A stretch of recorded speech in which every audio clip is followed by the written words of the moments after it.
Good night. Magandang gabi, Julio.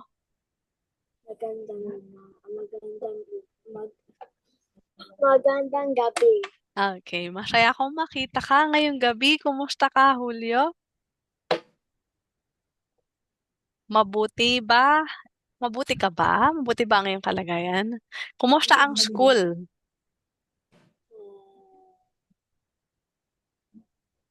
What is the Filipino of okay?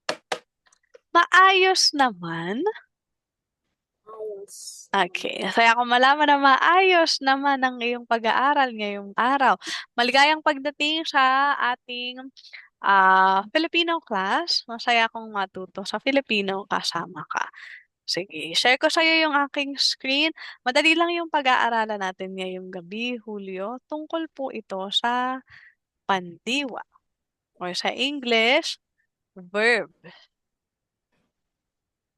Narinig na ba ni Julio yung salitang verb sa English? Okay. Sorry. When we say verb, Julio, ito po ay pandiwa sa Filipino. Okay? Anong ibig sabihin ng pandiwa? Pag sinabi po nating pandiwa, ito po bibigay buhay sa pangusap dahil nagsasaad ito ng kilos o galaw ng isang tao, hayop o bagay. Okay? Pag sinabi nating pandiwa or verb, ito po ay mga action words. Okay? Anong halimbawa po noon? Umiyak, kumanta, sumayaw. Naalala mo ba, Julio, yung mga ginawa mo ngayong araw? Ano-ano ang mga ginawa mo ngayong Chichirya. araw? Okay. Sige, isulat natin yan. Sabi ni Julio, ang mga ginawa niya ay kumain ng chichirya o kumain ng junk food. Sige, susulat po natin yan. Sorry lang. Ano pa? Maliban sa kumain ka ng junk food, ano pa yung ginawa ni Julio? Kumain ng junk food. What else? Ano pang ginawa mo ngayong araw? Pagkagising mo, Julio, anong ginagawa mo? Ako ay masuot ang aking uniform sa school. Okay, nagsuot ng uniforme. Okay. Ano pa? Dami, di ba? Madami kang ginawa. At manood. Nanood. Yan. Bago ka magsuot ng uniforme o ng uniform, ano mo nang ginawa mo, Julio? Ako ay kumain ng champurado. Kumain ng champurado. Okay. Pagkatapos kumain, ikaw ay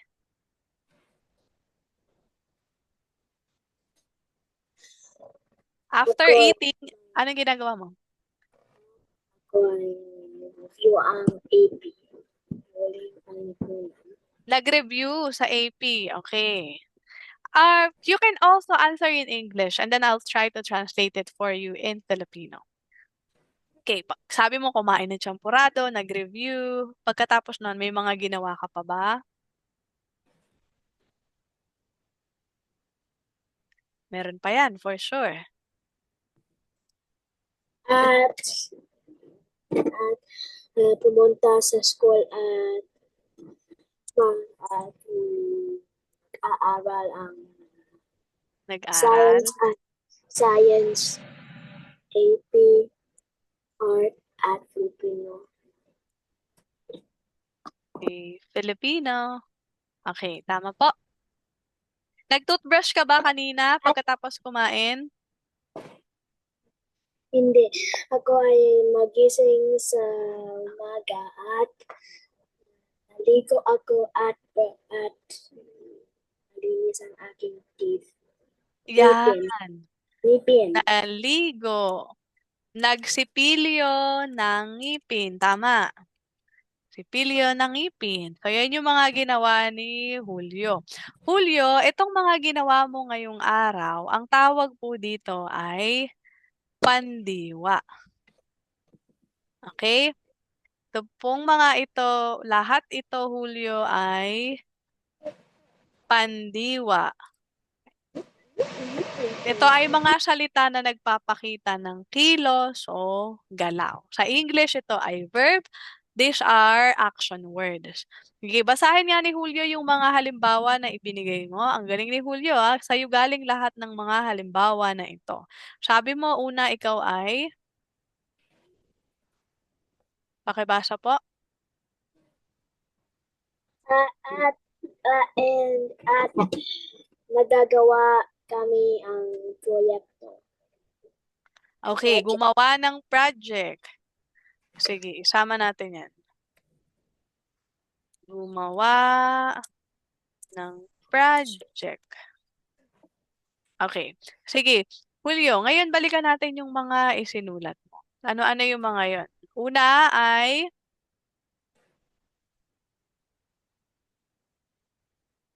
makibasa po. Man, you could have said it just chips. Okay, kumain ng chip, kumain ng junk food. Ano pa? Said in a less disrespectful way. But okay. Nagsuot ng uniforme, nanood, kumain ng champurado, nag-review, pumunta sa school, nag-aral ng science, AP, Filipino, naligo, nagsipilyo ng meeting, gumawa ng project. Okay, ano po ang tawag natin dito, Julio, sa mga bagay na nagpapakita ng kilos? Tawag po dito ay, Pandiwa. okay. Sa Pandiwa. English, ito ay, ano po ito sa English? Yung pandiwa sa English, okay, yung verb. So, nagpapakita ng kilos o galaw. Sige, ngayon, Julio, may tanong ka ba tungkol sa pandiwa, Julio? Do you have any question about it? No. Okay, no question about it. Sige, kung walang tanong, subukan nating sagutin ang ilan sa mga pagsasanay na meron tayo dito. Subukan natin.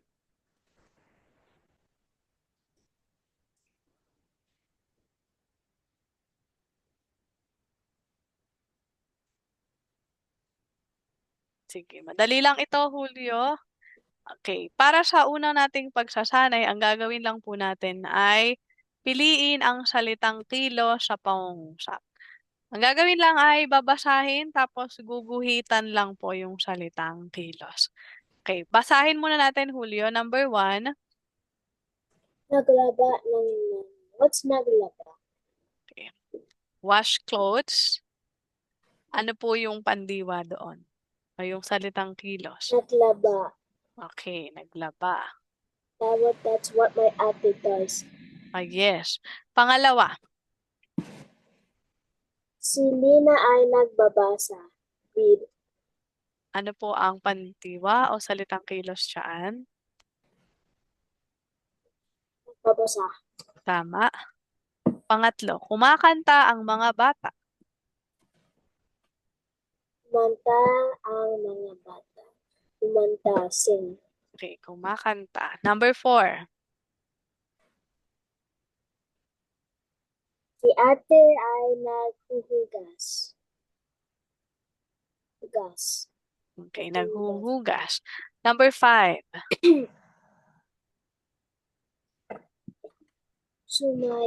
Sumasayaw ng bata. Sumasayaw. okay, tama po, Julio. So, ito yung mga salitang kilos dito sa mga pangungusap na meron tayo. Isa-isahin nga natin ulit, Julio, yung mga salitang kilos. Una, nandyan po ang Naglalaba, nagbabasa, kumanta, nahuhugas, sumasayaw. okay. May tanong ba si Julio tungkol sa mga pandiwa na ito o sa mga salitang kilos na ito? Maliwanag po?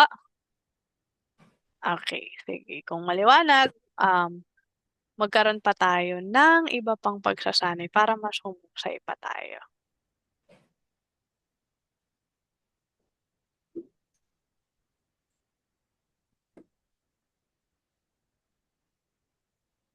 Sige, ngayon, ito naman yung ating gagawin. Okay. Nakikita po, pipiliin lamang nating muli, Hulyo, kung alin ang pandiwa sa pangungusap. Okay? Sabi dito, sa una, dito tayo sasakay sa jeep. Oh, alright. Sorry, nawala. Ayan, eto na.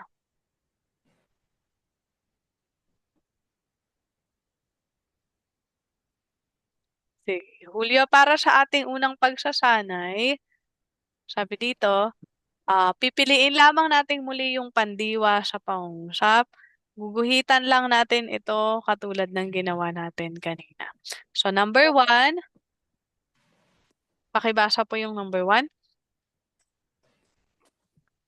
Dito tayo sasakay ng Alin po ang pandiwa?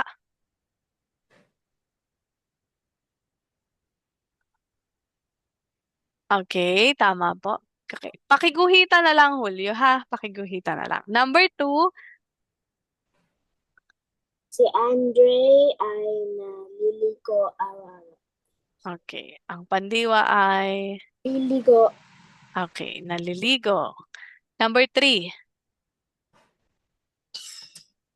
Sila ay nagbabasa ng kwento tungkol kay kuneho at matching. Matching, matching. okay. Ano po ang pandiwa dito? Tungkol. Nagbabasa. Okay, tama po. Number 4, please. Masayang naglalaro ang mga bata sa parke. Naglalaro. Magaling. Number 6, Tatawanan ng malakas ang mga estudyante. ano po ang tamang sagot? Tatawanan Okay. ng malakas ang mga estudyante. Ang pandiwa po dito, Hulyo, ay nagtatawanan or laughing in English. Number 6. I was about to read it. Yes. Continue with number 6, please.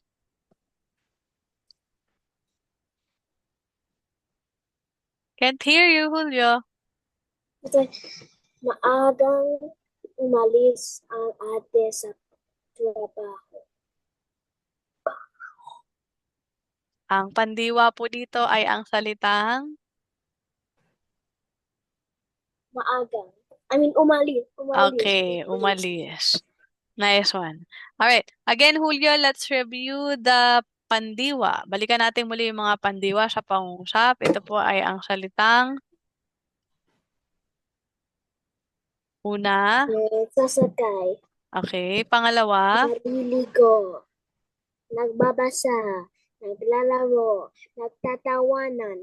Umalis. Okay. Mahusay, Julio. Ipagpatuloy po lamang iyan. Okay. Sige.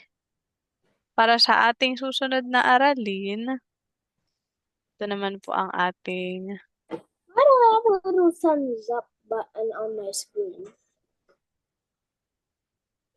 what?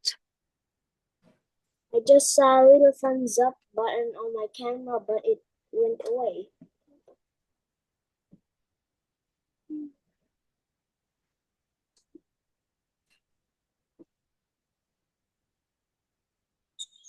Sige, Julio. Tukuyin natin kung alin ang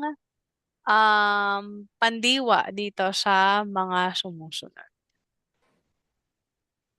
Sa mga sumusunod na pangungusap.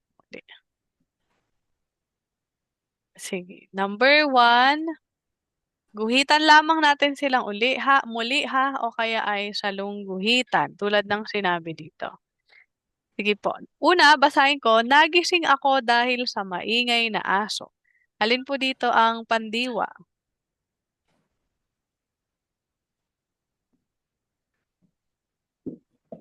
Nagising ako dahil sa maingay na aso.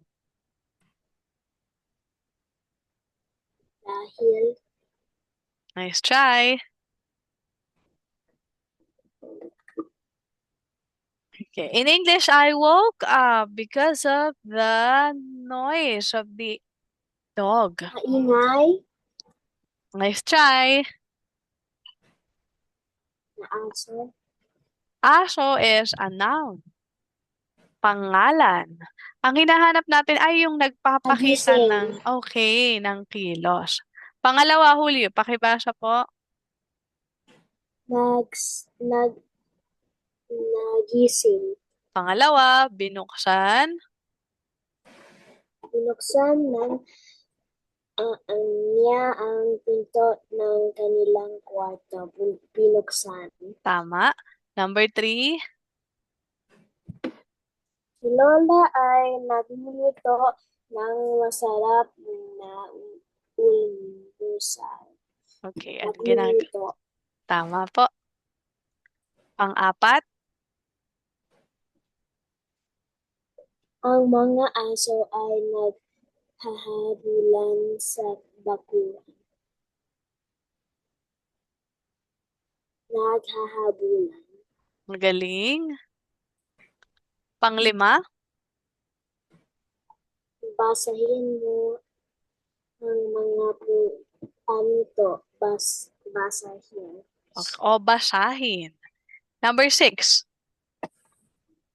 Si Itay ang pupunta sa palengke.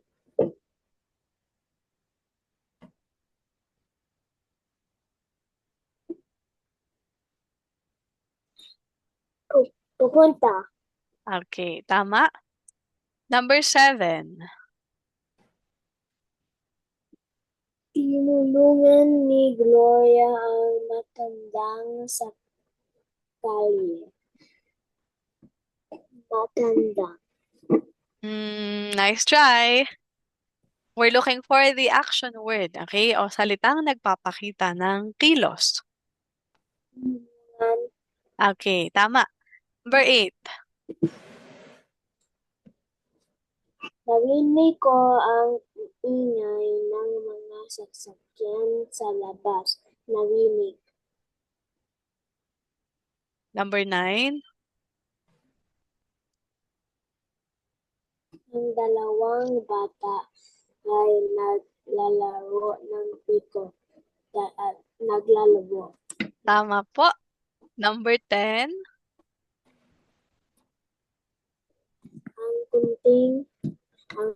Ang puting ay nagtatago sa likod ng aparador. Nagtatago. Okay. Nagtatago. Tama po. Tama. Sige. Julio, balikan natin muli yung mga pandiwa dito sa pangungusap para mas ma-review tayo at mas maalala natin sila. Una ay Nagising, binuksan, nagluluto, naghahabulan, basahin, pupunta, tinulungan, narinig, nalalaro, nagtatago. okay. Mahusay. Please keep up the good work, Julio. Sige. Ngayon naman, meron pa tayong isang gawain dito. Ang gagawin naman natin ay tukuyin kung alin yung angkop na pandiwa na dapat nating gamitin. Okay? So, piliin ang angkop na pandiwa para sa bawat pangungusap. Muli ay guguhitan po natin ito. Guguhitan natin yung pandiwa. But this time, may mga pagpipilian na tayo or may mga choices. Let me give you an example. Julio, are you still there? Okay. Nagsulat, nagbabasa, naglalaro ng dyaryo si Lolo. Alin kaya yung pinakatamang What's dyaryo? pandiwa? Newspaper. Nagbabasa. Okay. Next one, number 2, please. Kumain, pumunta, naglaba. What's naglaba? Like washing clothes. Kumain. Kumain. Okay, continue with the sentence. Pumunta. Okay, read the sentence completely. Pumunta si Pumunta. Nana sa palengke. Okay, number 3, please. Tumakbo ang bata dahil hinabol siya ng aso. What's hinabol? Run after. Umayak. Umiyak. Tumakbo. Okay. All right, nice one. Tumakbo ang There bata you go. dahil hinabol siya ng aso. Number 4, please. Teacher, sometimes I do not like kids, sometimes I do not like kids and I like kids because some kids are bad and sometimes they break people's stuff on accident. Like someone broke, like a baby, a 7-year-old literally broke someone's TV. Okay. Broke his parents' TV. All right. Thanks for sharing What a that. devil. Thanks for That was the sharing that, Julio. If I was a parent, I will be letting him sleep on the roof because he ain't touching the bed after doing that. I'll be like, screw you, that TV was expensive. That's why our parents have different styles as to how they will raise us. Let's look for that. The greatest one is that some kids blame others for what in their mistakes. Like, you know, when you're like the youngest child, you're always a favorite, and when you're the oldest child, you get less loved out about. Because there was a story about a little kid that is like, Mom, he hit me and kid. Oh, okay. Yeah, I've heard about that. And you know where the middle kid is? He's never speaking. There's actually a story about that. Okay. Hit in Filipino is hinampas. It's also an action word. Okay, pandiwa din siya. Going back, Julio, number 4. Let's continue. Can you please read? Sumayaw, inawit, nagbasa ng mga bata ang panghinirang. Sumayaw. Okay. Sumayaw, inawit. Nagbasa. Okay. Julio, ang clue po natin dito ay yung lupang hinirang. This is our national anthem. What is inawit? Sang. Matatas kumanta.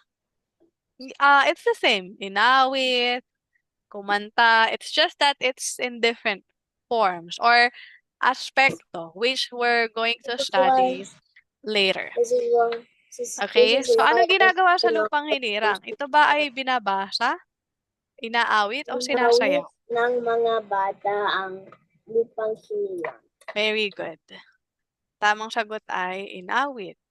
That's right. Why do you need 2 words for one meaning? In English, we also have different words, okay, that have the same meaning, right? So that's also the same thing with Filipino. SHIT ay tae at poop ay tae. 2 meanings. All right. Why the fuck? 2 meanings if there's already one.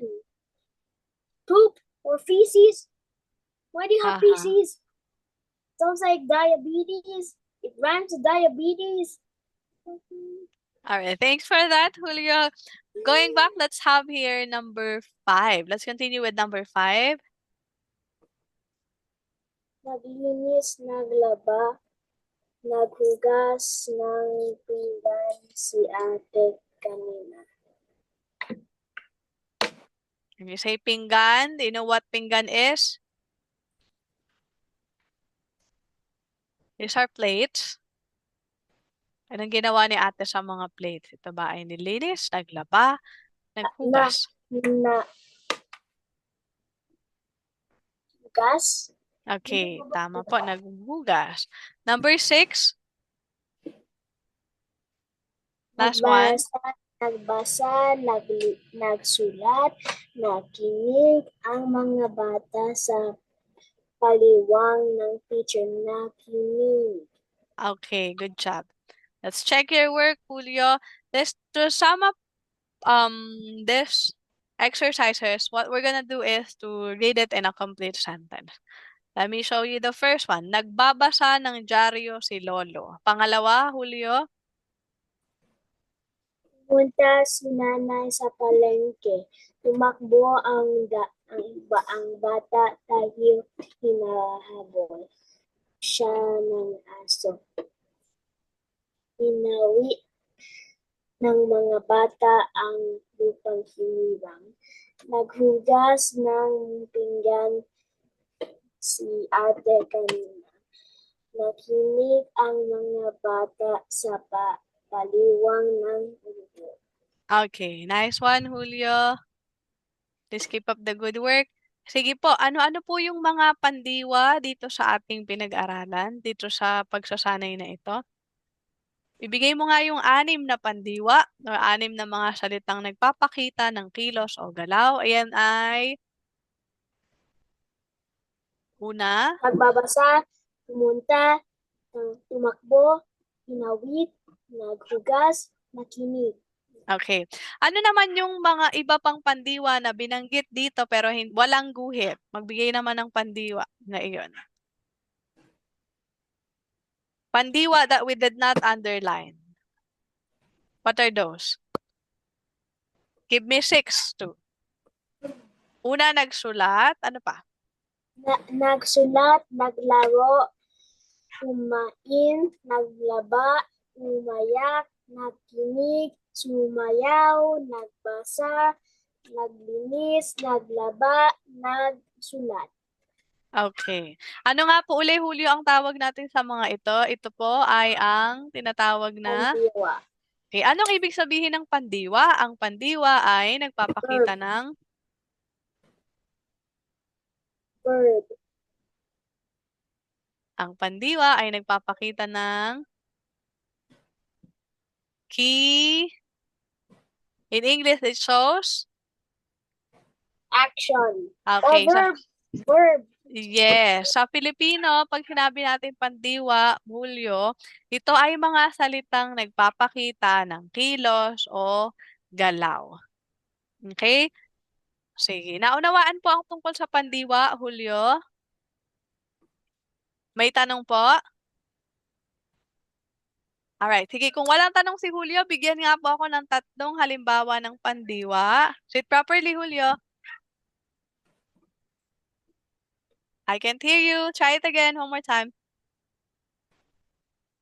Halimbawa ng pandiwa, 3 pong halimbawa. Una,